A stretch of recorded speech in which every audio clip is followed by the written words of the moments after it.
Good morning, everybody, and welcome to Coffee with Pastor.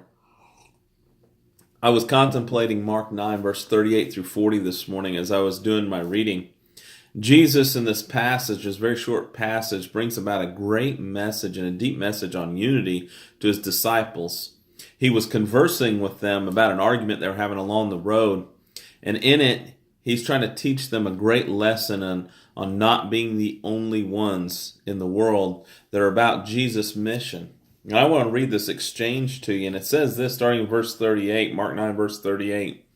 "Teacher," said John, "we saw someone driving out demons in your name, and we told him to stop, because he was not one of us." "Do not stop him," Jesus said, "for no one who does a miracle in my name can in the next moment say anything bad about me.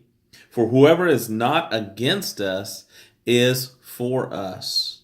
Truly I tell you, anyone who gives you a cup of water in my name because you belong to the Messiah will certainly not lose his reward."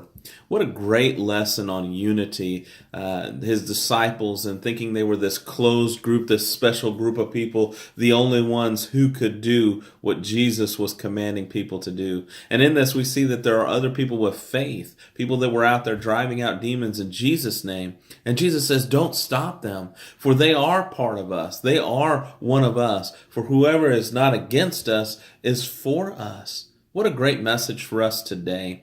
In this United States, we have a hard time understanding the differences in denominations, and sometimes we get a little riled up about them down the road, and we say our church versus their church.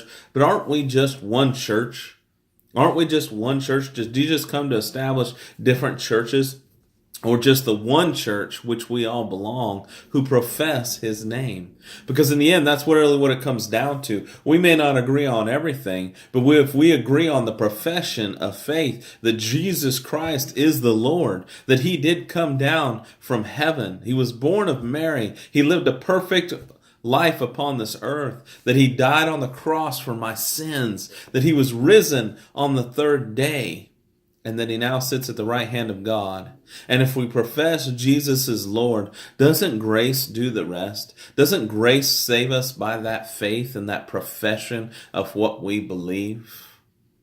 Folks, it's time for us to break down the walls. It's time for us to become unified as a church in this nation. We don't have to agree on everything. We just have to agree that Jesus Christ is Lord and that he's died for my sins and that grace is what saves me. That is the foundational belief of the Christian faith. So let's come together as one voice. Let's change a nation. Let's bring unity and break down walls. Let us become one church with many congregations. Let us shake the very foundations of this country. Let us wake a sleeping nation so that he will be our God and we will be his people.